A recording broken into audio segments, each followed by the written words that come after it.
Tonight on Piers Morgan Uncensored, one of the most infamous men in the world, Andrew Tate's misogynistic tirades have been viewed billions of times online. He's now been effectively banned, though, from the internet. He doesn't think that's fair. Tonight, I'm going to try and work out if it is.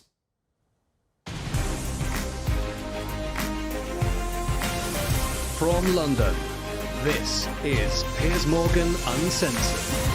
Well, good evening from London and welcome to a special edition of Piers Morgan Uncensored. Andrew Tate, one-on-one. He's the most famous man you probably never heard of, with billions of views online.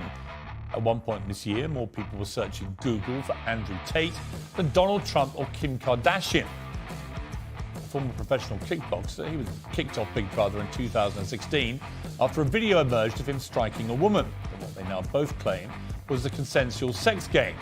He's since made millions as a pornographer and casino owner in Romania, but it's his online videos that have made him notorious across the world, posing as a playboy with fast cars, cigars, weapons and cash. He rants about his often scandalous views on women. Or instruct a female to provide sustenance. Cook. So I think my sister is her husband's property, yes. Tells young men they can get as rich as him by paying for his digital life lessons. I have 100 business tips I'm going to teach you, which will allow you to make your own money instantly. But amid global media backlash, the net has closed on Andrew Tate.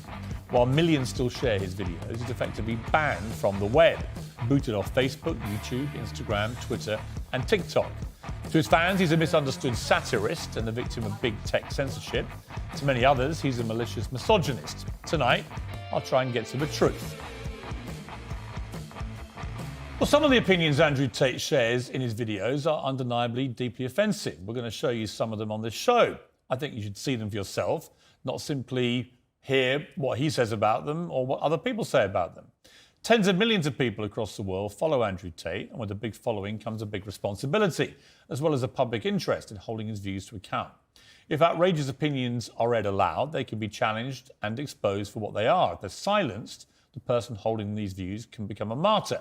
So that's why I invited Andrew Tate to come here tonight, and he joins me now live. So, Andrew, well, welcome, first of all. You come all the way from Romania to do this interview. Correct. What do you hope to achieve from this interview? Why are you here?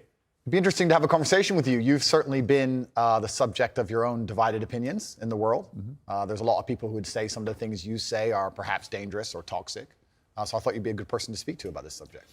I didn't know much about you before this year, and then I suddenly became very aware of you, as the world did, because, as I said earlier, you were the number one subject searched on Google ahead of Donald Trump. Yeah. I didn't think it was even possible. Yeah. Why did you get suddenly so popular / infamous, do you think? I exploded. I certainly didn't do that with magic. I've been on the internet for a very long time. I think in the world we live in now, as the other side, the people who disagree with me, as they get more and more tyrannical in their censorships and their hate mobs, etc., as standard masculine practices are deemed toxic, I didn't put a magic spell on everybody. I managed to accumulate a large amount of affinity with the male populace across the Western world because I'm simply saying things that many men believe, think, and feel. The problem I would say is I want to play you just a clip off the top. This is from Joe Rogan, who's somebody I absolutely love. Sure. And I think it explains to me what I presume my issue with you is going to be, right? Correct. And you have absolutely got the right to try and persuade me otherwise. Sure. But Joe Rogan said this about you. My 12-year-old and my 14-year-old asked me about Andrew Tate. And my what'd you say? 14-year-old What'd you asked say? me, I said he's a legit world champion kickboxer. I go, I like him a lot. Why do you like him? And I was asking him. And they said he says a lot of funny stuff on Twitter and TikTok. He f***ed up with the misogynist stuff. Yes. Because if he didn't do that, if he just did the pro-male stuff. So I thought that was interesting because when I've gone over everything that's been at the centre of the debate about Andrew Tate, I come down with Joe Rogan in the sense that there's a lot of stuff you say I agree with. You know, I've got 3 sons in their 20s. It's not easy, actually, being a young male in the modern world. And I think a lot of the things that you say about that can resonate with them. Yeah. The problem comes with the, 10, 20% or whatever of your output, which on the face of it appears to be blatant misogyny. And when you couple that with your massive influence and huge reach, that is why the social media companies have decided to effectively cancel you. I don't believe in cancellation. I don't believe in censorship particularly. That's why I've invited you to come on the show.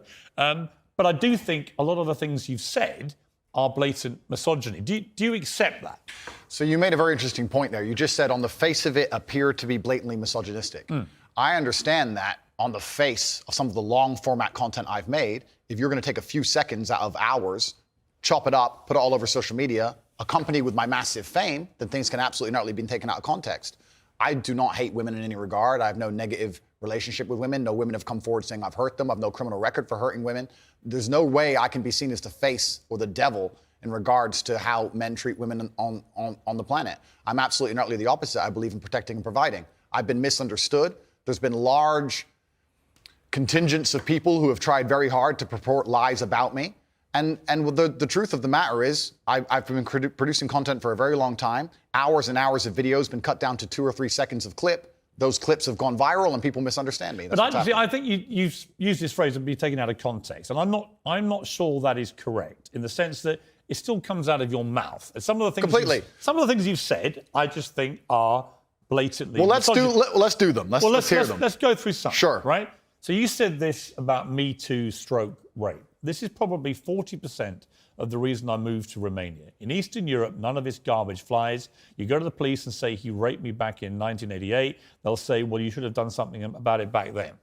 Yeah, so the point I was making was obviously at the height of the Me Too scandal, and also if we look at Amber Heard and Johnny Depp, there's been a lot of high-profile cases where men have been accused of things they did not do without evidence, and their lives have been completely and utterly destroyed. Right. When I say these things, people sit and say that, oh, he hates women. I don't hate women. I think rape is disgusting. I would take a stronger stance on rape than the British government. I think these people should face the death penalty. But to sit and say that women without evidence can go forward and just make up accusations against men, even though they've been repeatedly proven to destroy men's lives at will, is absolutely and utterly What about asinine. a woman who was raped back in 1988 and goes to the police?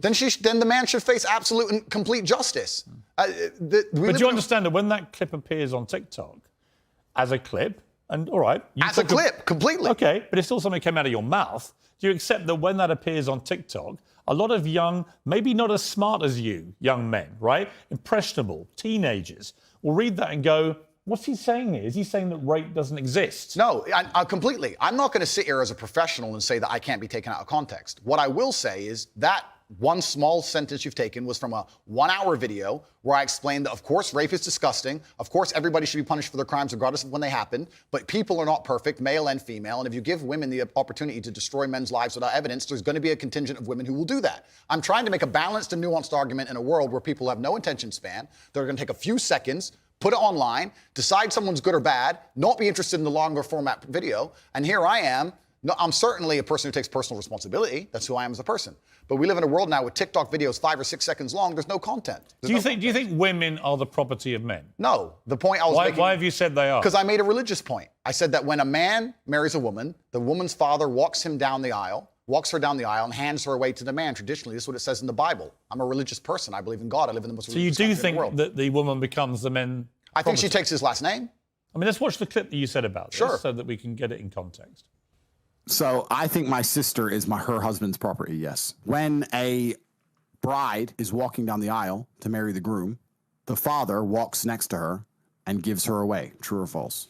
Absolutely. But I've been married twice, as it turns out, and on both occasions, I didn't believe that the woman was being handed to me as chattel, as property. Perhaps the way the reason I'm asked that question repeatedly, and I'm asked in a loaded way. So would you rephrase what you said there? Now, that's an interesting point about phrasing.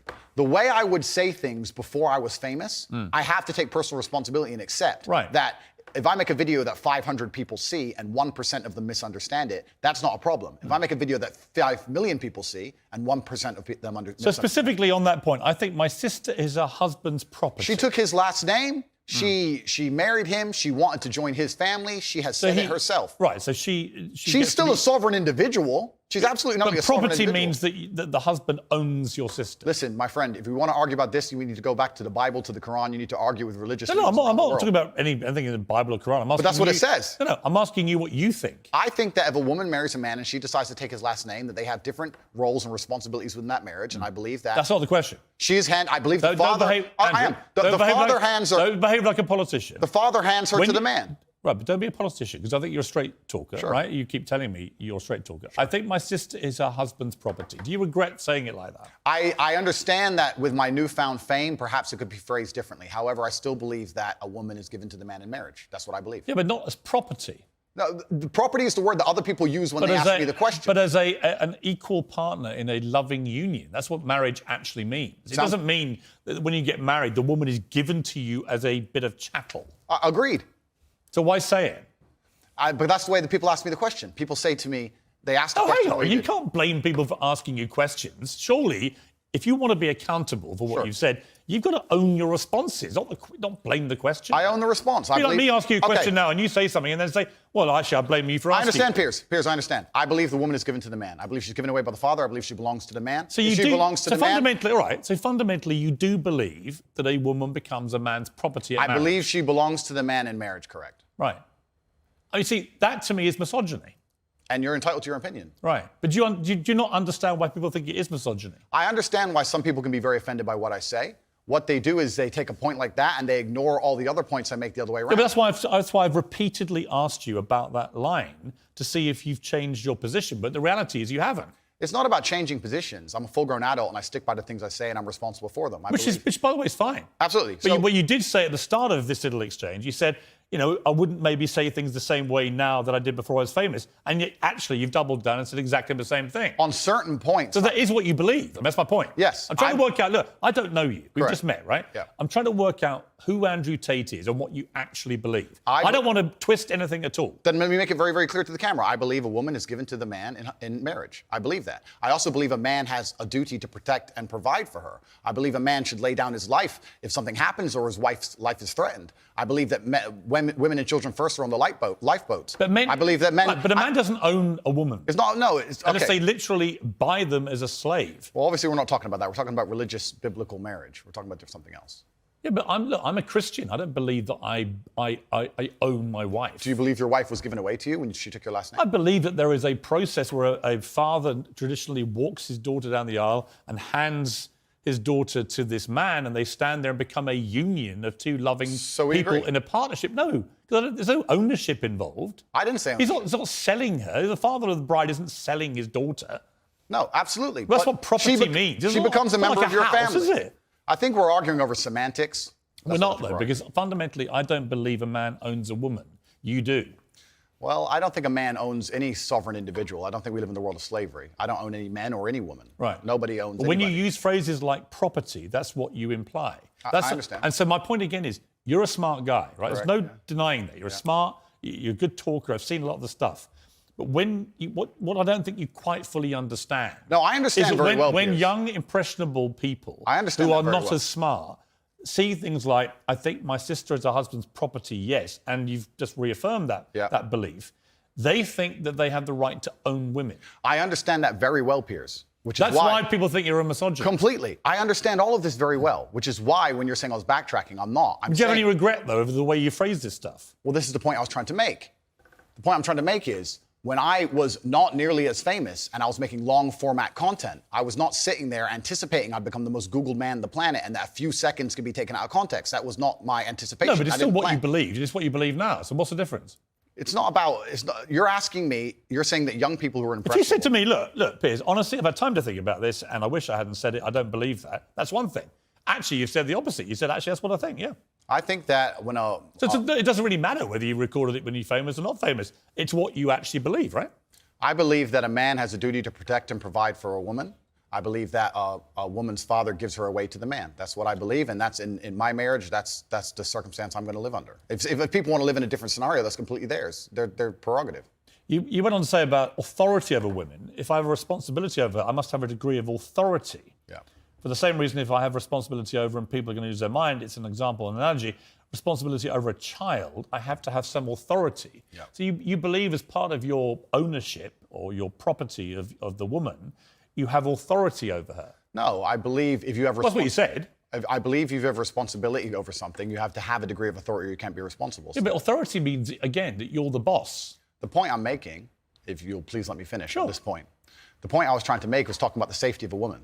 She was walking alone at night. And I was saying, well, I wouldn't let my woman walk alone at night. And they said, well, you're not in charge of her. You don't get to decide what she does. I said, I understand, but if I'm responsible for her safety and I'm the person who's burdened with making sure she is safe, I have to have the authority to say, don't put yourself in unsafe situations. The two things are linked. Well, you don't have authority. You have you can absolutely have the right to say to the woman you're with, I don't think you should, but ultimately... If she decides, then I can't force her. Right, so authority implies that you have the ability to control someone. No, authority implies that I have the moral right to sit and say that that's an irresponsible thing to do and I'm responsible for That's not what authority means. Well, I'm not going to... If you think I'm going to lock somebody up in their room, is that what you're implying? No, I don't think you know what authority means. I know what it means. I'm saying that if I just a different description of what authority means. If I have responsibility for her safety, then I have to have the authority to tell her not to do unsafe things. Yeah, but authority means that you have some form of control over this woman. I think what you're trying to do... I'm only trying to get to what you think. Honestly, I am. I come with no agenda here at all. I understand. And I'm explaining very, very clearly. If I have responsibility over said subject, I have to have authority of it. So let me say you have children, right? Right. You have responsibility for them. No, I have legal authority over my children. That is very different to having legal authority over my wife or my female partner. Completely. But the point I'm trying to make... So you accept that? I accept that... Because you used the analogy of responsibility for a child. My friend, these are very... These are actually really important things. They're important things, but you interrupt me every 5 seconds. So it's hard for me to actually explain my point. The point I'm making here is very simple. You have children and you're responsible for their safety. So you're going to have authority to say, don't go out at night, perhaps, because you want them to be safe. I have legal authority. You have a legal authority. Yeah. Legal authority. I'm saying that if I had a woman, and the question where you've raised this soundbite from, I was asked about protecting a woman, making sure she's safe. And I would say I wouldn't want her to go out at night on her own because I'm responsible for her safety. And someone said, well, you don't have authority over her to do that. And I said, well, no, I can't force her to stay inside. But if she were to ask me, how do I protect myself at night? I would say, well, you should stay inside. That's how you should do it. I don't have an issue with what So you we just agree. said. No. It's the semantics. No, it's not semantics. And this is where I don't think you quite get why there's a furore over what you say, with respect. Because the semantics point would be if we're saying the same thing in different ways, but we're not. I'm saying to you that when you say I have to have some authority over a woman, I say to you, you have no right to any authority over a woman. You do over a child if it's your child, because you are the legal appointed guardian of that child. Understood. You're not a legally appointed guardian or authority over your wife or female partner. Legally appointed, absolutely not. I agree. However, when it comes to things like personal responsibility or personal safety, men, largely by society, are accepted. We're the protectors and providers. We can sit here and pretend that in the world we live in, if me and my wife were walking down the street and men were to come up and try and attack us, I wouldn't be the one fighting. But we both know in reality I would. Right. I have a degree of responsibility to protect her. So if I have a degree of responsibility to protect her physically, then the point I'm trying to make is I will do my best to make sure she's never putting herself in unsafe situations. Do you wish you hadn't used the word authority? The authority is something that she would give to me. She would come to me and say, how can I make sure I'm as safe as possible? But I don't want to interrupt you. I just want to point out that's not what authority means. If someone gives, a person can give voluntary authority is not authority. No, but that's the point. It's not. Piers. Andrew, stop. Piers, if a woman comes to me and says, I want you to keep me safe, she is handing me authority for her safety. But do you understand the difference between having authority over somebody and somebody giving you permission to have authority? Completely. I never said one is consensual and one isn't. But why are we pretending I do unconsensual things? Because you literally say, I must have a degree of authority. I have to have some authority. And the point about only if I'm responsible for her safety. If I'm not responsible for her safety, I don't have authority. If your position now is that with her permission, I would like to have authority when we go out at night to protect her, that's a different That was thing. always my position. But that's not what you said. But that was always my position, Piers. So again, I simply say to you, It is what I said, though. Do you wish you'd phrased it a different way? No, because we're talking about long format copy where I'm talking about a woman who has come to me and said, you're responsible for making sure I'm safe. I said, well, then I have to make the decisions. When an 18-year-old boy reads, I must have some authority over a woman, what do you think he thinks? Well, I understand that. And I said this earlier when you tried to say I was backtracking, which I'm not doing. No, actually, I'm not. I don't want to. Okay. I'm not trying to gotcha you. Cool. I'm trying to work out exactly what you actually I understand think. with massive fame comes massive responsibility. I understand that a percentage of the population are always going to take everything that's said by anybody out of context. Would you change the wording of what you said? No, I would just encourage people to watch my long format copy and understand it fully. Would you tell an 18-year-old boy you don't have authority over women? Absolutely. You would say that? Unless a woman comes to him and says, you're responsible for my safety, please make sure keep me safe. Like I see. woman Now says, that, Andrew Tate, I can sign up to. Well, then we agree. Yeah, but I don't agree with what you said before. Because you're taking a soundbite from a 2-hour conversation. Yeah, but you haven't been taken out of context, because I've read you the entire sentence. It's very But you've ignored all the context around the sentence, my friend. You can't ignore a sentence that says, I must have a degree of authority. But you can when there's a 2-hour conversation where a woman is telling me if she makes me responsible for her safety, and me explaining, well, if I'm responsible for your safety, I have the authority to make decisions. So yes, you've ignored all the context. Do you respect women? Absolutely. Why wouldn't I? Do you think that 18, 19-year-old women are more attractive than 25-year-old women? I think there's attractive people. That's a loaded question. I don't know. Well, it's not really, is it? I can't. You know why I'm asking you? Of course I do, but I can't sit here and for say. the benefit of viewers who don't know why I'm asking, you said this. In general, this is also one of the reasons men find youth attractive. You want to blow up the internet? I'll blow up the internet right effing now. The reason 18 and 19-year-olds are more attractive than 25-year-olds is because they've been through less dick. People say, oh, you can't say that, but yes, I can. A 19-year-old is more attractive than a 26-year-old woman, and I'll tell you why. Because that 26-year-old has talked to more guys, been to the club more times, been effed and dumped more times, more arguments, more mess, more for me to clean up. That is misogyny. Why? Because you are encouraging a mindset about 25-year-old women that makes them sound out to be infinitely less desirable than 18, 19-year-olds, and having effectively been having too much sex to be taken in a more respectful way. Well, firstly, even if that was the case, that wouldn't be misogyny. But what did you mean by what you said? That's not misogyny because it's not anti-women. I'm saying that an 18 or a 19-year-old woman would be more desirable. Pretty anti-25-year-old woman. Anti-25-year-old women we can argue, but not misogyny. Well, that's misogyny then, isn't it? No, it's not. Well, being anti any woman at all is misogyny. Not when I'm saying that women are beautiful and attractive at a certain age and saying the age. You're saying 18, 19-year-olds are more attractive than 25. Well, than ageist perhaps, but misogynistic absolutely Is that not. but you just accepted it was misogyny. No, I didn't. You said it was misogyny. I'm telling you, no, it's not. So you don't think if you're saying slightly hateful things about a 25-year-old... That's not slightly hateful. Well, it is. You think you say that to a woman's face if she's 25? It's not slightly hateful. So you would go up to a 25-year-old woman and tell her exactly what I just read out? Why would I walk up to a random 25-year-old woman? Because you said it in public on the internet, and it's been listened to and watched by millions and millions of young, impressionable boys. Correct. There was a large panel. There was a conversation. There was hours longs of conversation. There were feminists attacking men for toxic masculinity and attacking me and saying things, and I said things back which were going to antagonize them. Which you've done yourself a bunch of times. I think a lot of allegations of toxic masculinity are not toxic. Correct. I do think that kind of sentence that I just read out, that paragraph, is actually toxic. If you genuinely mean that, and you say you wouldn't say it to a woman's face, but you said it in public about women of that age, I do think that's misogynist. And I think you probably do too. I don't think it's misogynistic. I understand why it can be insulting to You wouldn't say it to a woman's face? Well, it depends. You're making out like I'm walking around the street going up to random 25-year-olds. Well, effectively, you're doing it to tens of millions of people online. There's no difference. Not at all. We're discussing a topic. We were discussing the ideal age of a man. Should young boys, right, in their teens, are you comfortable that they would have that mindset? Be honest. I think that young boys in their teens lack life experience. They lack nuance. And they need to be very, very careful what they're digesting online, whether it's my content or anybody else's. Yeah, I think you know for a fact millions of them are digesting exactly what you're saying. Completely. The entire internet, to a degree, I think any subject you can find, there's going to be a whole heap of content. I come back to the Joe Rogan thing, Andrew. Is that a lot of what you say, I agree with. Yeah. Right? I do, genuinely. I've written a lot of stuff you said. A lot of the stuff you talk about, I think, yeah, he's got a good point, right? So we agree about a lot of things. But when I read that kind of thing, I'm like, how much of that is you? How much of that is some act?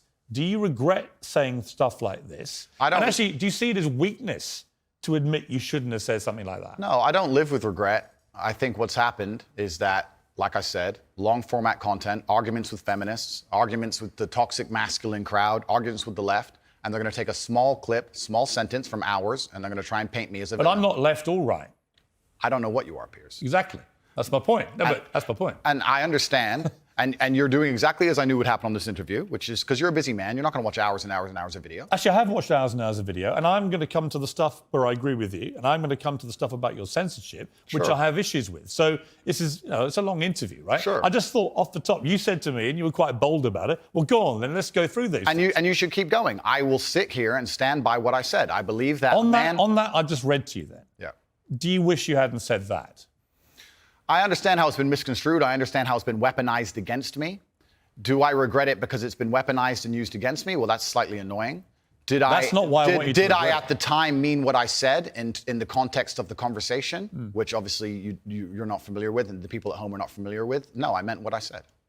The 25-year-old women, they've just talked to more guys, been to the club more times, been effed and dumped more times, more arguments, more mess, more for me to clean up. Well, there's a whole bunch of context and conversation around that's been missed, and I don't think I'm missing much context. Well, I encourage people who are interested to go watch it. Right, but I mean, I've just read out 3 sentences on the bounce there. I don't think there's any context I'm missing. I mean, you've made it pretty clear what you think about the difference between 18 and 90-year-old women. I wasn't talking about myself, even. I was talking with a Muslim guy who was on the panel, and he was explaining how youth is very valued in most parts of the world, and why virginity is valued in most parts of the world. The feminists were arguing against it, and I was sitting there, actually, very much like you, a mediator between the two, explaining why, in most of the world still today, perhaps not in the Western world, virginity is coveted, youth is coveted in most of the world, and throughout all of human history. And I was sitting there making the point, explaining why in certain parts of the world they think how they do, well, even though it's very different to the Western world. So I was making a point, mediating between two groups very similar to yourself. The conversation has been misunderstood. They've taken this clip of it and it's been weaponized and used against me. I understand that is because I am now the most famous Google person on the planet. It's inconvenient, sure, but I'm definitely not a danger to women in any regard. I date women 25, 26, 27 years old all the time. None of them are offended by the things I don't think say. you're a danger to women. Of course not. I think the danger, if it concerns you, the danger is the influence you have on young men to have this kind of mindset about women. And that's really where I'm trying to get to what you really believe and how much you've just shot off because you think it's like entertaining and you haven't really given it much thought. And whether now you're a bit older and you've had all the fallout, whether part of you is thinking, actually, if I had, as Joe Rogan says, if you hadn't said stuff like this, you'd probably still be on all these platforms. You'd be massively more popular, massively more famous, massively richer. So I'm really just trying to get to, on the blatantly misogynist stuff, do you just wish you hadn't said it? With great power comes great responsibility. It was certainly said before the great power came. It's inconvenient to a degree. However, like I said at the time, with the context of the conversation, I know that I'm not saying things which I believe to be detrimental to the world. However, they've been misconstrued and they've been misunderstood. If a 25-year-old woman was watching this, would you say, I'm sorry for saying that? Well, I wouldn't want anyone to be offended by anything I say, but I say things. But I say things that offend, and this is the thing that's interesting, Piers. Please let me finish. Yeah, but you're behaving like a politician. But hang on, you could say I'm interrupting. You do, but you're answering a different question to the one I asked you. So, as an interviewer, you're behaving. Okay, you accept that. Let's accept we both got on. Okay. So again, my point is simply, if a 26-year-old woman is watching this and has heard those comments, would you just say to her, "Look, I'm sorry, I shouldn't have said that"? No, I won't. I will say that I am sorry that offends you. However, there's a large contingent of the world. That doesn't mean you're sorry. No, I'm not sorry. That's the point I'm making. I'm sorry if that offends you. However, there's a large contingent of the world that believe that, and I was mediating for a conversation. Parts of the world that believe that about 26-year-old women are parts of the world where women are not allowed out on their own. That's a conversation. They have to wear full burqas. Well, that's a conversation. They're not allowed to drive cars. That's nothing to do with me. But is that the kind of world for women that you? I was mediating a conversation. No, I'm asking you what you think. I don't live in a country where that happens. You're using that as the excuse for why you're not sorry for saying it. It's not an excuse. Is that there are parts of the world where this is fine? My friend. So my question to you is, well, do you think it's fine? I don't think it's fine. I live in a world where... You don't think it's fine? This isn't that hard, Andrew. You can simply say, Piers, you know what? With the benefit of hindsight, I wish I hadn't said it like that. And if a 26-year-old woman's watching, I'm sorry I said that, because that actually is blatantly misogynist. And even though that's a view held by other parts of the world, it's not a view I share. Now, I would respect you more if you said that than if you try and say, well, it's said in other parts of the world, so I'm not sorry. I think that doesn't tell me what you think. Then you need to understand why my content existed in the first place. My content existed because I tried my very hardest to be an absolute and utter realist, especially with uncomfortable truths. I was pointing out that very uncomfortable. Is that a truth? It's an uncomfortable truth in many parts of the world. It's not a truth that I'm happy about. It's not a truth I created. Hang on. You're doing it again. What do you mean that's a truth in other parts of the world? That's what you said. You're not talking about another part of the world. You're talking about what you believe is the difference between 18 and 90-year-olds and 26-year-olds. I was talking about... It's your belief. I was talking about what the people on the panel believe the difference is. So what do you think the difference is? I think the difference is age. What's the difference then? Well, then a 26-year-old's older than a 19-year-old. And so you stand by what you said about talking to the guys, being to the club more times, being effed and dumped more times. Well, you believe that or not? No, there's plenty of 26-year-old women who have been with one man or virgins, of course. So you don't believe that? I don't think that the age is the only thing that's going to decipher how many men and women... Right, so if you don't actually believe what you said, just say sorry. It's not about not believing what I'm saying. It's about you understanding that there's large conversations going on. I'm just reading back stuff you've said. I know and I'm asking you, do you believe it? I believe that it's more likely a 26-year-old's had more partners than a 19-year-old. Right. You don't know that. I don't know that. You're right. In fact, there could be absolutely no evidence for that whatsoever. Completely agree. So why say it? Why stigmatise all 26-year-old women? It's not about, we're repeating ourselves here. Well, not really. I'm just trying to get to what you actually believe. I believe that men find youth attractive in general. I believe that in the context of the conversation, 25-year-old women aren't old. I agree with you. They're not, especially I'm old. I'm a lot older than that.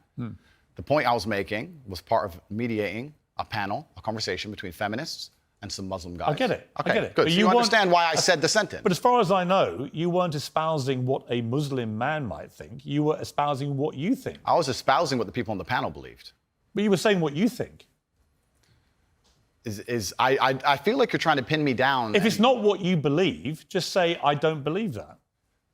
What part wouldn't I believe? Well, you tell me which part you don't believe. There's the sentence. Which part would you now say you don't believe? I believe that 25-year-old women perhaps have had, because they've been alive longer, maybe have had more partners, but I don't believe that makes them a bad person. Right. But you understand that the way you phrased it makes every 25-year-old I woman understand. feel a bad person. No, I don't think so. Of course you do. You're not stupid, Ad. Come on. Piers, Andrew, you're not stupid. You know what that sounds like to any 25, 26-year-old woman. completely. And you're Right? So you have maligned every 25, 26-year-old woman with that statement. And I'm simply asking you, to all those who are not of the type of women that you've described here, are you sorry? I don't want anybody to be offended by anything I say. I want to be a positive force in the world. I don't want anybody to hear what I say and make them feel bad about themselves. I want all people to live righteous and good, whether they're male or female. And anybody who's You lead a offended- righteous life? I think I do, yeah. Do you? Yeah. You boasted openly of having 6, 7 partners at once. So is that righteous? I'm not taking there's no moral view from me. Simply asking you what you think righteous means. I think righteous is living true to your heart and knowing that you're doing good by people, not snaking anybody, not lying to anybody. I know I live a very righteous life. Have you ever been in love? Yeah. How many times? Plenty. I believe in love between men and women. I I mean, think- real love, you know, where it's... Yeah. I believe- How many times would you say?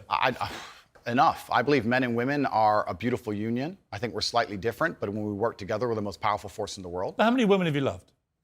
I don't know, Piers. A few. Give me a ballpark. 5, 10, 20? Let's say You don't forget how many people you've been in love with. Come let's on. say 10. I mean, I've been in love, and I certainly believe that men and women, when they work together, it's the most beautiful force on the planet. I believe in family. I believe in children. I believe in. If you believe in family and children and love, Yeah. why are you single? I'm not single. Well, you're not married. That's what I mean. Well, if I was married, the last thing I would do is advertise it to the feral psychopaths on the internet. So I'm not a feral psychopath. Well, that You can called me be- friend earlier. can be debated, Piers. But the point the point I'm making as a whole is that all of these. Do you want to get married is my point.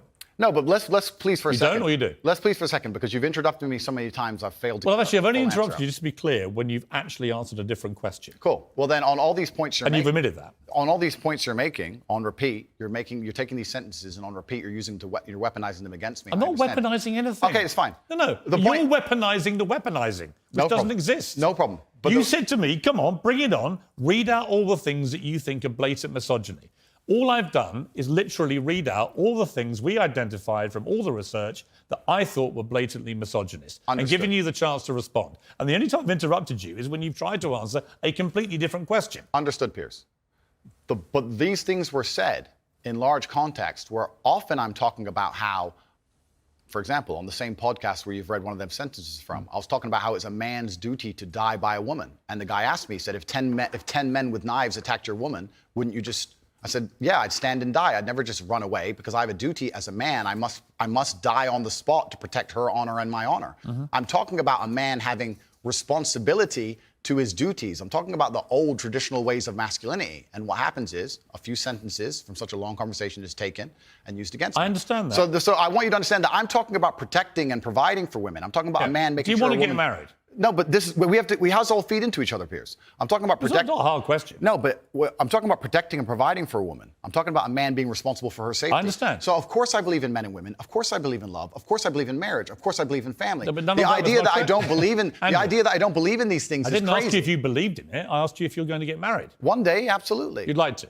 If I'm not married already, I will be married one day. If I'm not, Well, you might be secretly married. I could be married. Correct. Why would you not tell me either way? Why would I advertise to the feral psychopaths of the world who have tried their very best to destroy me for an opinion about my private life and the things that are most sacred to me? Why Well, you would think I do if that? you said you were married, everyone would hate you? I don't know about people hate me. It's about me understanding that I'm a hard target, but I am very, very protective of the people I care about. Right.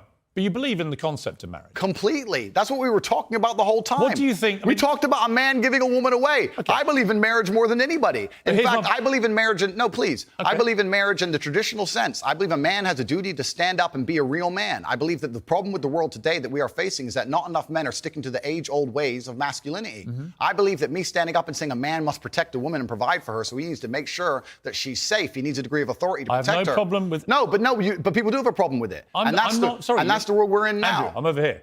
Sure. I don't have a problem with what you just said. Here's where my problem comes, right? There are a lot of clips of you floating around on the internet, as you know. One of them has you saying, bang out the machete, boom in her face, grip her by the neck, shut up, bitch. In another, you say, slap, slap, grab, choke, shut up, bitch, sex. When people see those clips and hear you say misunderstand those them. things... Agreed. Well, I don't think that... It's not hard to misunderstand it. It is. You might say that it's consensual. Other people would say, whether it's consensual or not, that's a very ugly way to talk about women. Completely. Now let's Hitting watch. them with machetes. No, watch the whole video. It's a girl coming at me with a machete and me saying, here, slap the machete out of her hand. I She's understand. attacking me. I So you don't understand. understand. This is the exact point. I do The understand. No, people don't watch them in full. And this is actually what's interesting. And please don't interrupt me on this point. Social media has changed in modern times. YouTube 5 years ago was 5, 6, 7, 8 minute long videos. Now we have TikTok, 10 seconds, 15 seconds, 20 seconds, YouTube shorts, Instagram stories. Now anything you produce that's long form is cut down to very, very short form. They're interested in clicks, they're interested in engagement. Of course. They find But the you most benefited from all they that. find the most controversial clips they can And Andrew, on purpose. You benefited from all that. Everybody benefits from social media views, as do you. Was it the Hustler? What is it I had an online school, called? Hustlers University. Right. And their whole job was to promote your clips, make you rich and famous. So you've benefited from this system, the one you now profess to hate. You've benefited from I all never that. said I hated You've it. clickbaited like the best of them. I never said I hated it. I'm saying what happened. I don't hate it. I don't hate social media. I think it's a very powerful force. I don't hate the social media. I'm saying The point is, I think you can talk. Look, you can talk to girlfriends of yours, maybe a secret wife. I don't know. It's entirely up Or to you. two. Or two. Maybe you've got 10 wives. That's your business. I don't care, right? My only thing is, I don't care what you do in private. If it's consensual between you and another woman, you can do what you like, right? It's your life. I believe in freedom and liberty. It's when you say it in public, it's the influence that this kind of thing has on young men. Agreed. Right? And I speak to someone with 3 sons, right? Who are, by the way, they're intrigued by you. They're fascinated, right? You're a big thing in that world of TikTok and so on. So they all are aware of you and what you say. So they're all looking. And when they see things like the machete thing, I get the context because I'm a 57-year-old guy who's been around the block a bit, and I can get what you've said, and you responding to a particular scenario which you'd created where a woman... But it can be misunderstood. I understand. So my point to you is, given that you know it can be misunderstood, do you regret saying things like this on camera where it can be disseminated by less intelligent young males who think that is actually what they should be doing to women? And finally, we get to the point of the issue, which is the point I tried to make at the very beginning.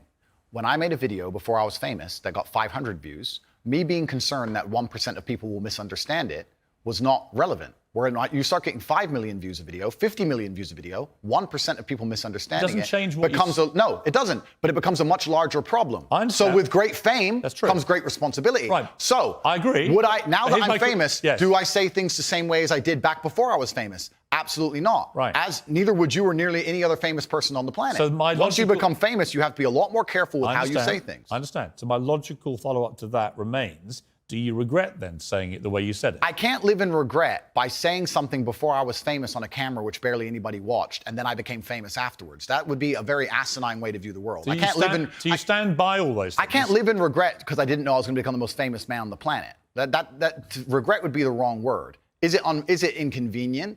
Sure. But I can't sit here and say, I wish I knew 6 years ago I'd be the most famous man on the planet and monitored all of my speech forever. That's asinine. You see, but one of the problems that people have with you is that they think you have a malevolent influence on young people. This was the excuse that was put out by the big tech companies. Excuse being the key word. Well, it may be, actually. You know, I intrinsically, I have a problem with censorship. I don't think Donald Trump should be banned from Twitter, for example, because the Ayatollah of Iran remains on Twitter and other social media platforms. And whatever I think of you, you're not the Ayatollah of Iran. right? So to me, there's got to be perspective here.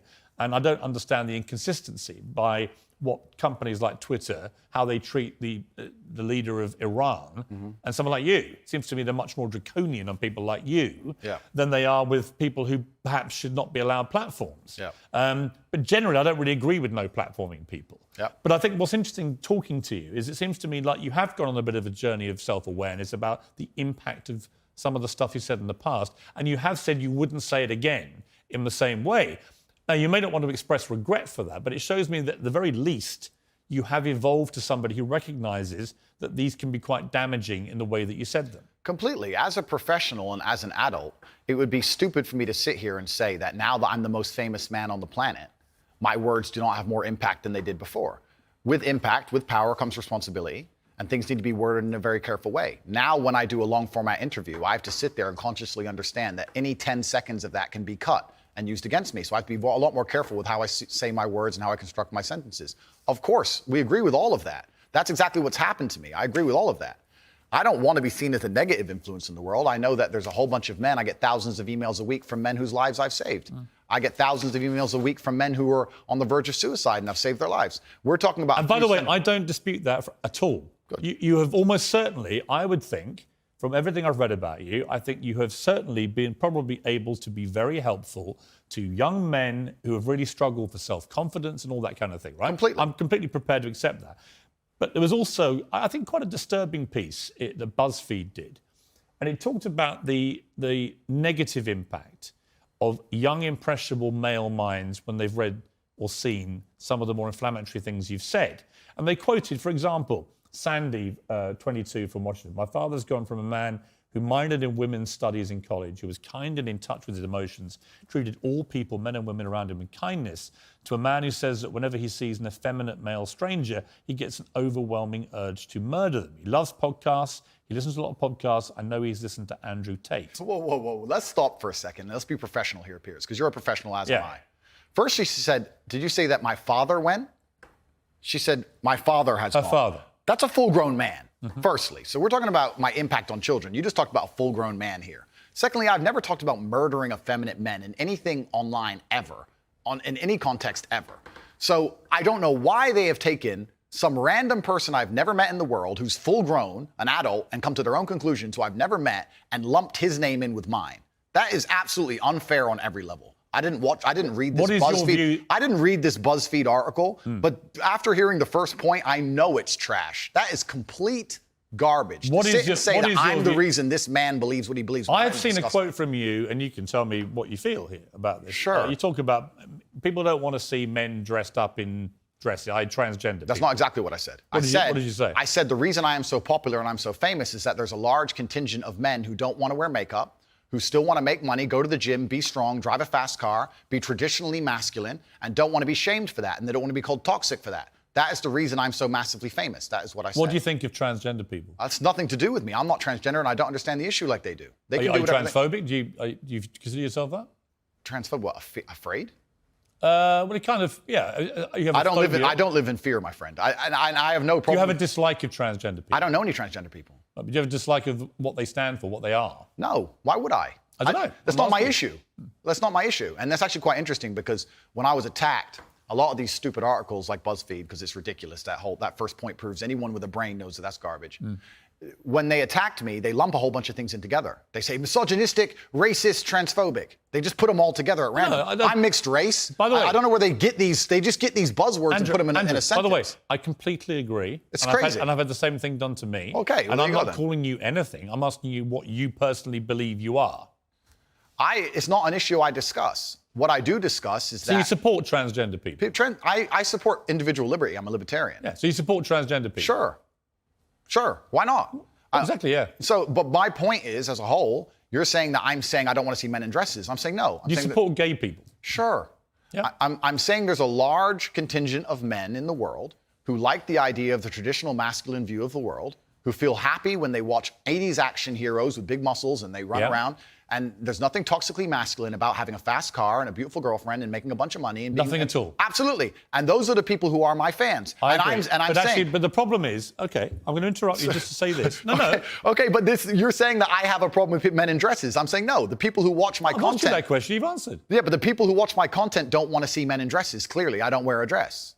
That's the point That's I'm not making. why they're watching your content. No. Because you're not wearing a dress. No, but that's the point I'm making. That's the point I was making. There's a large contingent of men who are not interested in the things that perhaps the YouTube algorithm's trying to feed them. I think there are lots of. look, when you support masculinity and masculine traits, I'm with you, right? Okay, so you agree a man should protect and provide for a woman? Absolutely. Okay, so you agree if you were walking down the street with a woman, you'd be responsible with her safety?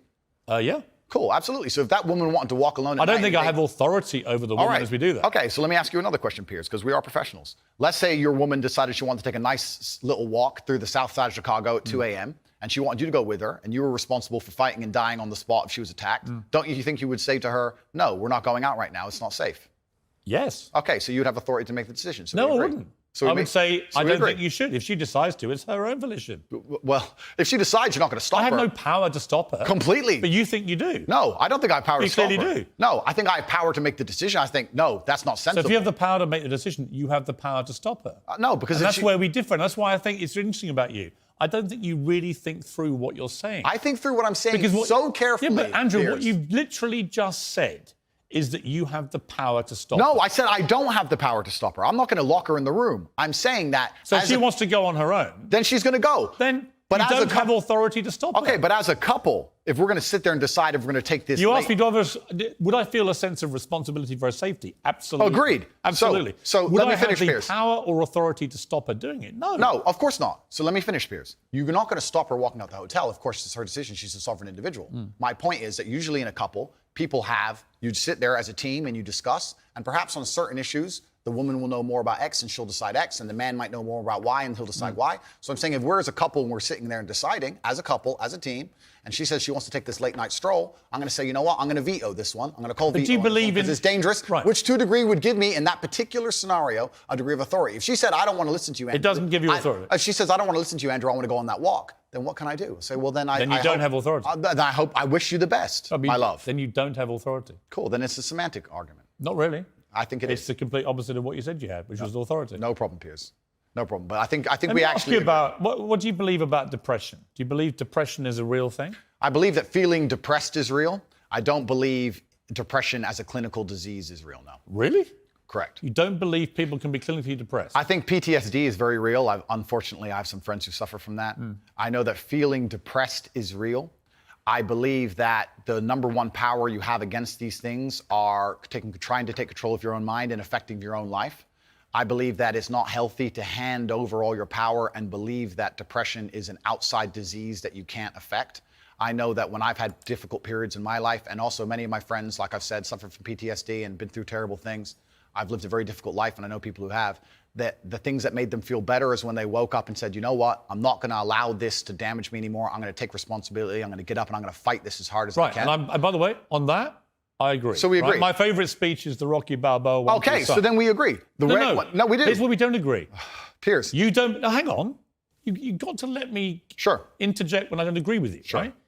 Where I don't agree with you is that there's no such thing as clinical depression. There absolutely is. Well- it's a proven scientific medical reality. There's a different argument about have we gone a bit too soft, right, in Yeah. schools and Yeah. all the rest of it. Absolutely. Yeah. Do I think some people moan and whine too much about their lot in life? Definitely. Okay. Are we a victimhood society? 100%. Okay. Is there such a thing as clinical depression? Absolutely. So if and my argument is that if you actually bracket everybody who's not clinically depressed and doesn't have the genuine medical condition, then actually if millions of people are deemed to have depression, the ones who really need the help don't get it. Well, that's my point. Well, that I would agree with. You're right. I think it's certainly an overused term. But you don't accept there is such a thing as clinical depression. No, I don't, And that because- to me is a damaging view. Okay, well, let me explain why. If someone comes to me and says, I'm clinically depressed or I feel very, very sad, I would say the first thing you need to do is stop accepting the identity of a clinically depressed person. Stop accepting you have no control over this. And what you need to do is stop identifying that way, and let's work together to try and fight against it. But there isn't an eminent doctor in the world who would tell you there is no such thing as clinical depression. Who would not tell you that some people is simply beyond their control. Johann Hari wrote a book saying exactly that, my friend. He's not an eminent doctor. No, but he's a journalist. I said depression wasn't real long ago and was attacked for it. Then Johann Hari wrote a book, which What's it got to do with Johann Hari? Because he wrote a book proving me right. Most people... Johann Hari's a journalist. Sure. And my point is that a lot of people who are clinically depressed are suffering with something in their life, and if you fix the problem in their life, perhaps they won't feel depressed anymore. That's not a disease. Yeah, but Andrew... That's situational. Andrew, you're simply wrong. If that's what you believe, Piers, it's what I believe. I don't believe in things that take power away from There is not an eminent doctor in the world Piers, that would agree with you. Piers, do you think you know more than doctors? I can't become clinically depressed. Why do you know? Because I don't believe in it. I can't be haunted by a ghost if I don't believe in ghosts. Well, that's like saying I'm never going to die because I don't believe in it. It's ridiculous. Perhaps, but if it allows me to live a life where I feel happy and content within myself. This is that little area where you lose me. No, I don't lose you. You are, because Piers, somebody with your following says the thousands of people who have emailed me saying my doctor told me I was clinically depressed and it's a disease that I have got in my brain and I can't be fixed. And I started listening to you and I realized that that's not the case and I can fix my own life and you're the only person who has ever helped me. Oh, Andrew. Thousands of people have emailed me that exact email. If you think you are single-handedly curing people of clinical depression, you are living in cloud cuckoo land. I am reading the emails of people who I have cured of clinical depression. You're reading emails from people who have believed you when you say there isn't such a thing, and they've probably never been diagnosed clinically depressed. They just want to go along with what Andrew Tate says. I don't think so. I think your view of that is dangerous. I respect that you think my view is dangerous, and I respect you have the right to view that, to think that.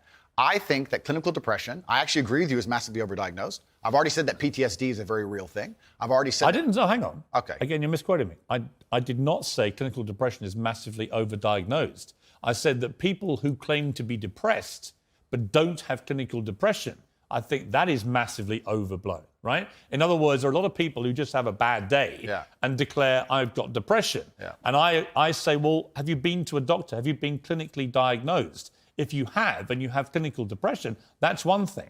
But if you haven't, we could probably work on some mental strength and resilience skills with you. But a clinically depressed person has an absolutely proven medical condition that is beyond their control. Not according to me and many others, my friend. Well, look, what do you know about it, honestly? I know. You're not a doctor, are you? You're not trained, are you? I'm not a doctor. You're not a psychiatrist. You're none of those things. Sure. You're a guy on the make. He's done very well for himself, spouting stuff off, much of which I agree with, as you've seen in the interview, but some of which is ludicrous, and that's one of them. It's not ludicrous. It is. It's not. If you said to me, we're in a victimhood society, it's got to stop, I'm with you. Okay. But the moment you try and deny clinical depression... I believe feeling depressed is real. I do not believe it's a disease that you catch from the sky and you cannot affect. I believe that no matter what happens, I believe you have control of your own mind and you can fight against it. I believe if you change your circumstances in your life, you may feel different. I'll give you a quick example. I had a guy who emailed me saying he was clinically depressed and he was going to kill himself. I obviously am not a psychiatrist, I'm not a doctor. I told him, because I replied to my emails. I said, have you been to a psychiatrist? He said, yes, I'm clinically depressed. I've been on these pills, this amount of time. I'm on antidepressants, it doesn't work. I said, I don't know what to say to you besides this. And he said he lost his girlfriend, that's why he became clinically depressed. I said, listen, go to the gym, get a six-pack first. Once you've got a six-pack, email me again. If you still feel like killing yourself, I don't know what else to say to you. But I'd say, strong body is a strong mind, go train. He went, he started sending me progress pictures, emailing me him getting in better shape, and eventually got a six-pack. He's now a professional bodybuilder. And he said, I can't believe I was considering that. I feel so much better, etc. The doctor was telling him he was clinically depressed and couldn't cure it. He started taking control of his own life, and now he felt better. Now, I'm not saying it's the case for everybody. No. I'm just saying. Here's my question, though. Have you seen the guy's medical records? Of course not. I just told you the So story. you're just taking his word for it?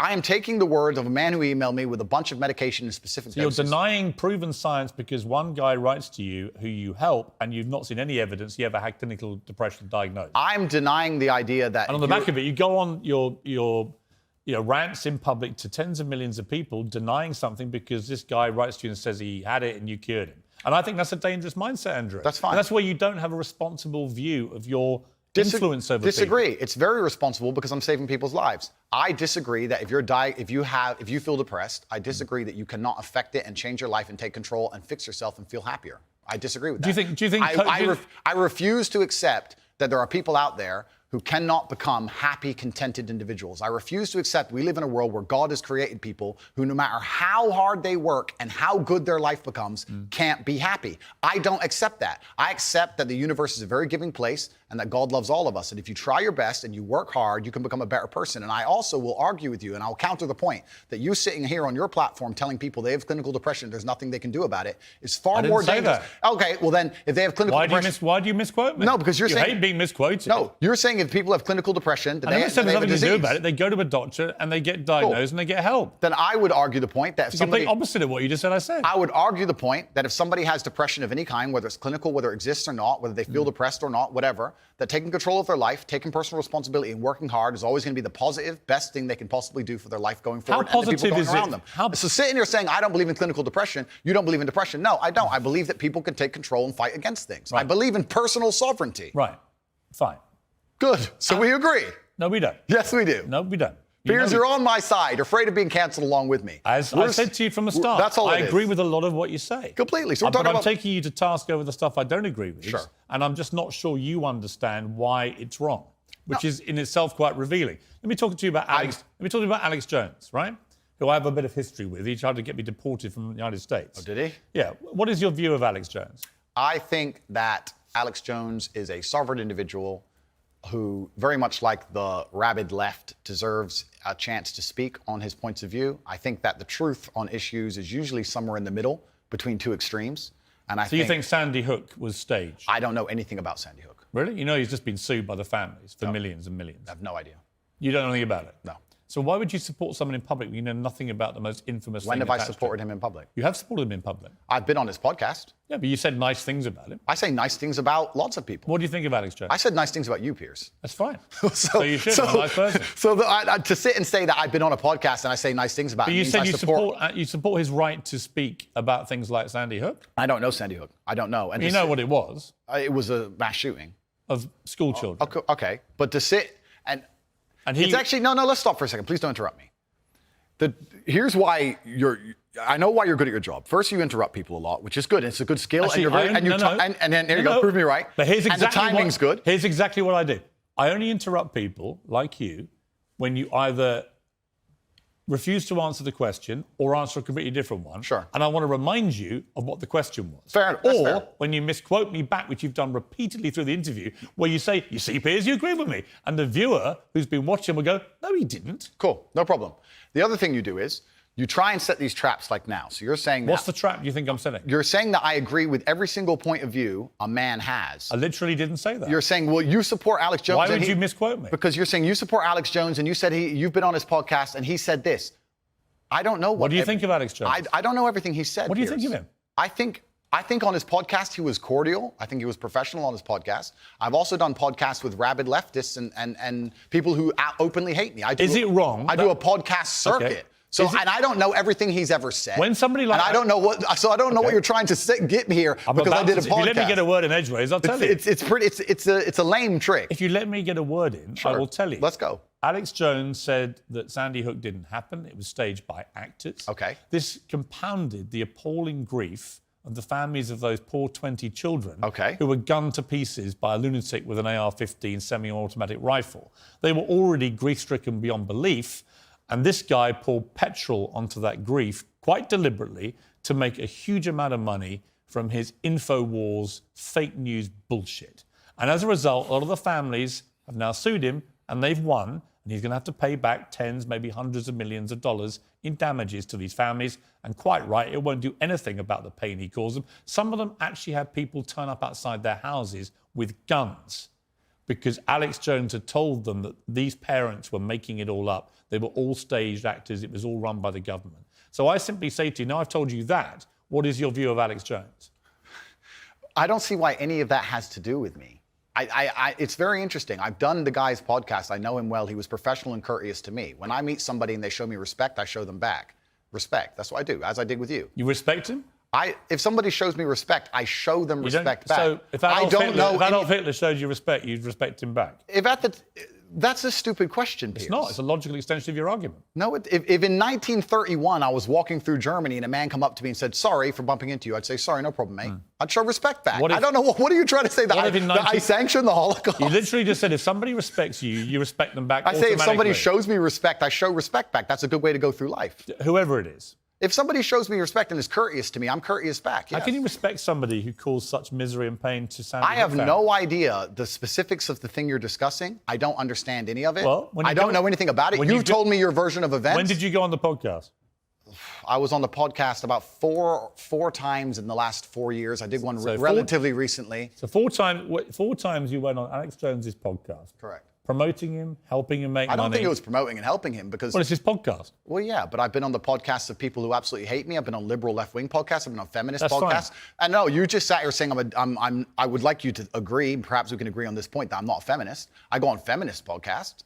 I do a podcast circuit. I do You're not a feminist? No, I don't know. What do you think a feminist is? Well, let's not change subject here, Piers. Stay on the Hang subject. on, you mentioned feminism. Completely, but you're What trying you said- you're you trying said- to get away from the point, because what you did is you're trying to say, because I did a podcast, I sanction all of this person's views. And I'm saying I do 5 podcasts No, a week. I'm I do saying 5 podcasts a week, and I don't sanction 100% the views of any other person on the planet, because I'm an individual, and he has an individual views, as Right. do you. So I don't know why you're trying to come at me Would with you- one of his views and pretend that's something to do Because with it's me. a pretty big view. No, but and it's a become lame huge- trick, Piers, and you're better than this. Not So a let's lame move trick. on. Would you, It's if Vladimir lame. It's if lame, Vladimir and let's move on. Putin had a podcast, would you go on it? Sure. You would. Great. Okay, then we know what you're talking about. If Vladimir Putin had a podcast, fine, I'd go on that's it. fine. If Joe Biden had a podcast, I'd go on it. If a feminist has a podcast, I'll go on it. If Piers Morgan has a podcast, I'll go on it. If Alex Jones, I don't see the point you're making. There's no point here.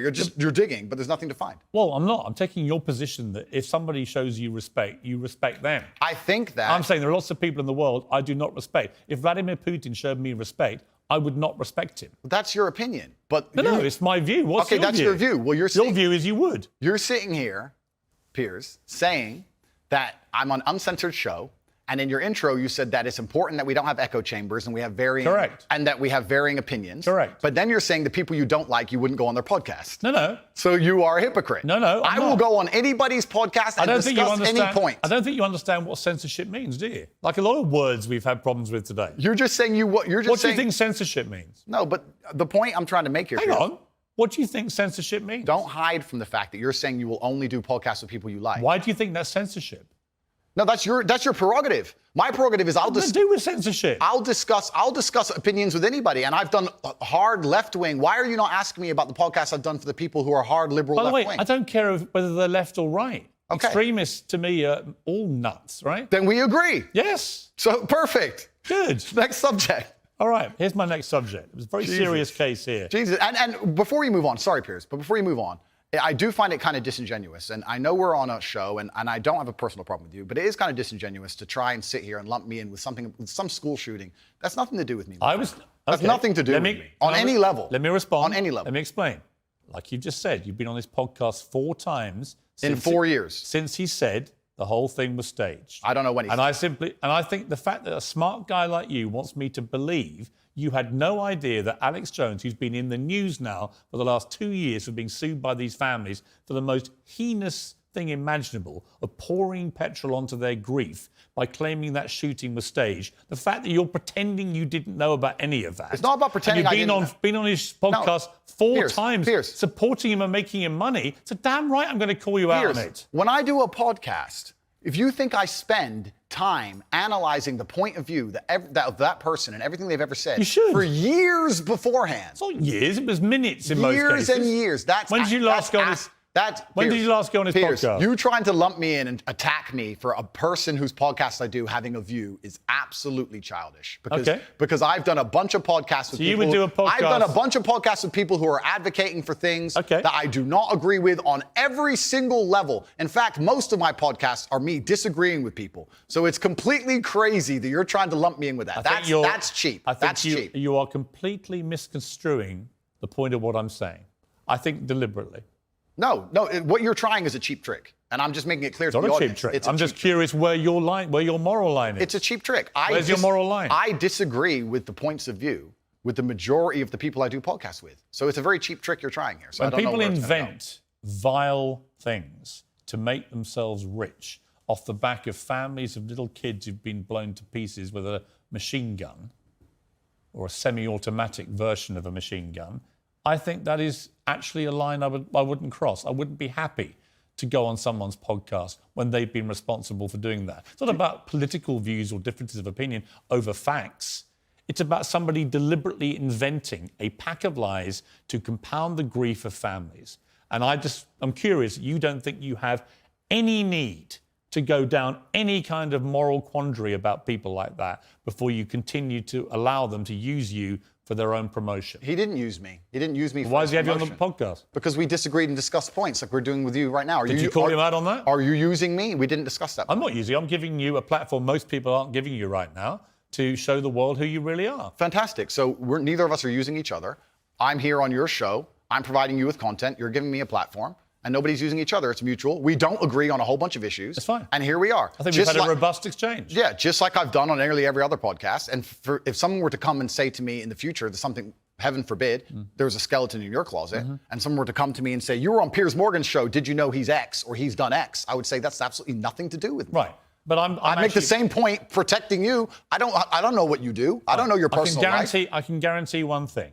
I will not be inventing stories about the families of kids. I hope not. I hope you're a righteous person. I'm not claiming to be a righteous person. I don't know. I'm just saying that I just think it's interesting that you have no moral compulsion about going on people. It's not about moral compulsions. It's about I don't know what you do, Piers. You could have a bunch of skeletons in your closet, my friend. I don't have a clue. I'm here on your TV show. I'm sure we all have lots of skeletons. Let me ask you this.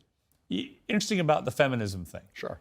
Do you identify as a feminist? I think that women and men are fantastic. Both of us are fantastic. I think women reproduce. I think women need to be respected, protected, provided for. I think that modern feminism is kind of hard for me to even truly understand. What do you think it means? What is feminism? I think that the idea of feminism is that men and women are equal under the law. And do you believe that? Completely. We should be treated completely equally. Yeah, but we are equal under the law. Wouldn't you agree? Not really. I think there are still some issues in the world where, certainly in workplace, the gender pay gap remains. They're not treated equally in most cases, women. Well, that can be discussed, the gender pay gap. I think that's already been discussed at length. I think that there's actually... You think women should go to work? I think women should work completely. You do? Why wouldn't they? Because in the parts of the country, of the world you were mentioning earlier, that have different views of women, they don't go to work. In the parts of the world that person from the podcast was from, for the point I made, yeah, they didn't. But I don't live in those parts of the world. I think women should be free to work if they choose. I think it's very important that the family unit remains. I do believe that in my personal view, the most important and respectful thing a woman can do is become a mother. I think that having children is a beautiful thing. But obviously, if a woman wants to work and wants to have a career, especially now with paternity leave or maternity leave, and she can manage to do both, why wouldn't I want women to work? I don't know why anyone would ever assume I don't want women to work or think women can't work, because I said that I should keep them safe sometimes. Good. No, but it's interesting because you have to look at this, Piers. It's interesting how people extrapolate. Andrew said that he's responsible for a woman's safety, and he said that gives him authority to make decisions for her safety, and that's been misconstrued, and he's a bad person. He believes that women are property. But now we believe that Andrew doesn't believe in love. Andrew doesn't believe women should work. I don't know where all of that comes from. Well, that's why I'm glad we've had a chance to discuss completely. I believe women are sovereign individuals, and they can make any choice they so desire. I think that it's important that we remember that a man has a duty. I think I certainly in my relationship have a financial responsibility to provide for my woman. My woman would never have to work unless she wanted to, because I'm the kind of person who works hard enough that she wouldn't have to. Should young men, though, all aspire to be like you? Should young men aspire to work very hard, have no criminal record, become multimillionaires, protect and provide for the women close to them, be sovereign so they can stand up and have their own points of view in face of cancellation, be able to not be mentally intimidated when they go on national TV and there's traps set up for them? Yeah, I believe that confident, strong men who stand up and protect and provide for women are a good thing for the world and a good force for the world. And I don't think that I put a magic spell on anybody. I think there's a whole bunch of men in the world who understands my value. And if men grow up to be like me, you're going to have a whole bunch of people with no criminal record, dedicated athletes, who protect and provide for the people close to them, are fantastic for the economy. And I'm certainly not the worst influence out here, Piers. You have Lil Nas twerking on the devil on music videos, which our children are digesting. You have drill artists singing about stabbing people to death in the middle of a knife crime epidemic. You have rabid psychopaths on whether the right or the left announcing violence on the other side. You have all these insanities in the world. And because I sit here and say I Yeah, perhaps. Now you've laid it out and it offended you. I understand. I didn't say it offended Okay, me. cool. I just read you the things. You read things that you said they could be offensive, and some people are offended. Well, some people definitely were offended. Absolutely, that's fine. And honestly, I think some of the things you said were genuinely offensive and misogynist. Okay, so they offended you. And like actually, I said earlier, so they offended you, No, which hang is on. fine. I said they offended you. You interrupted me, and now you're saying they offended you, which is fine. But the point I'm trying to make is this: I'm not the devil. There are certainly worse people than me, and I don't disagree and they exist. with And I'm saying that my core tenets for the people who don't understand me are self-accountability, so I'm accountable for everything I've ever said. My core tenets are responsibility, so I'm responsible for everything I've said. My core tenets are traditional masculinity to a degree, which involves protecting and providing for women. And I'll make another point here that needs to be said. The number of women who have stood up and stuck up for me is ignored. Thousands of women are making videos saying, I've met Andrew Tate, he's such a nice guy. I wish I had a man like Andrew Tate who felt responsible to protect and provide for me. You know what? I do belong to my husband, that's why I married him and I love him. We ignore the thousands of women who stood up and stood by me and said everything I said is true. And we're taking a very vocal minority who have taken the things I've said and are pretending to be absolutely and utterly devastated by them for some reason. All right. Time out. Sure. You've had a good run there. Sure. An inquest this week found that a 14-year-old girl, Molly Russell, died from an act of self-harm while suffering from depression and the negative effects of online content. The coroner said she was exposed to material that may have influenced her in a negative way, and in addition, what started as depression had become a much more serious depressive illness, and she very sadly took her life.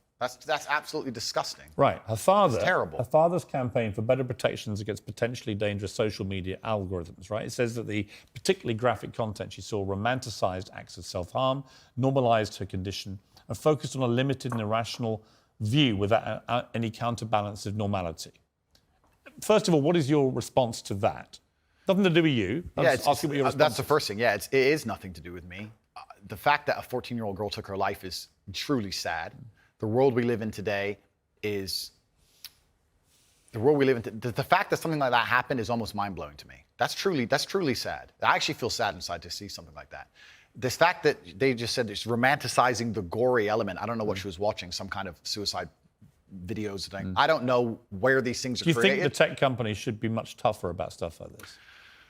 I don't know what kind of things she watched, obviously. I have to be a professional here. I think that the tech companies need to do their best to protect people, I guess, to a degree, but it's a slippery slope, isn't it? And then they use this slippery slope to silence some people and to Right, and I think it's a really fine line, and it's a complicated line. It is very. I was interested when you did an interview with the Times. Hugo Rifkin, he's a very good journalist.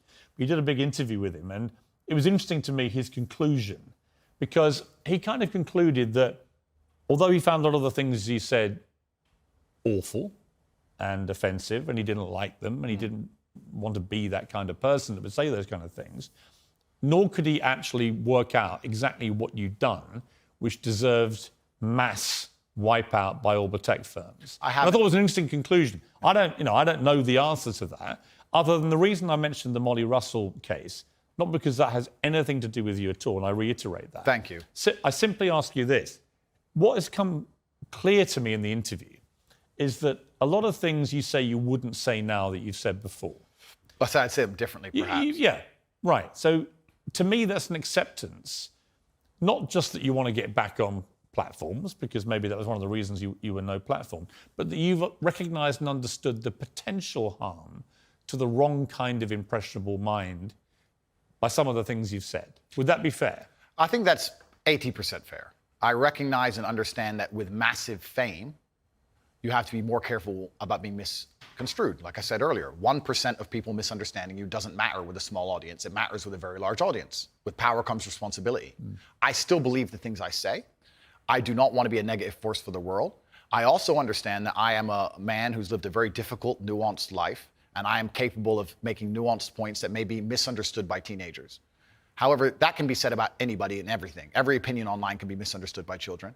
Trying to protect children from the internet is a very interesting subject in and of itself, because I would argue that 80% of the content on the internet can be negative or detrimental to a young mind that doesn't understand the world. Yeah. I'd argue that all of it. We just talked about music videos and dancing on the devil and all this stuff. This stuff is dangerous. By the way, I think you make a very good point on that. So, a lot of these rap stars, the lyrics, the videos, I think, far exceed anything that you've been accused of doing. Completely. Because in a lot of cases, some of them promote non-consensual activity with people, right? And I just think that crosses a line you have, as far as I've seen, you haven't crossed that line. No, I haven't. And this is the thing. And I've been vilified, not because of the things I say, because much more extremist content already exists on the internet. I think the reason I've been attacked and vilified is because of the popularity, because I became so massively famous, not because of what I was actually saying. So as a professional, I analyze that and I understand that, okay, I'm massively famous now and certain things have been taken out of context. However, I still do believe I'm a force for good in the world. And I'm not going to sit here Have and you say, changed, though? it's not about changing. Well, it is. We're all involved in an evolution. How old are you now? I'm 36. 36, right? I bet you're a different person to what you were when you were 26. Oh, that's and absolutely, 16, that's right? absolutely a fact. So we all change. And Mike, you keep talking about being a good person. Yeah. I think if you're honest with yourself, Yeah. that you can see why people found a lot of the stuff you've said problematic and misogynist. And I think you've recognised you wouldn't express yourself in that way again because you've understood that it's caused a lot of harm. And that's really what I wanted to get to today, was an acknowledgement by you that these things clearly were said in the wrong way, created the wrong impression if you didn't mean them the way you intended them, and can therefore have a malevolent influence when you have a huge following. Yeah, when you have a huge following, you certainly have to be a lot more careful about how you get certain points across. That's absolutely a fact. Andrew, I appreciate you coming all the way from Romania. Thank you. It's been an interesting conversation, and I thank you for having it. Cheers, friend. Well, that's it from me. Whatever you're up to, keep it uncensored. Good night.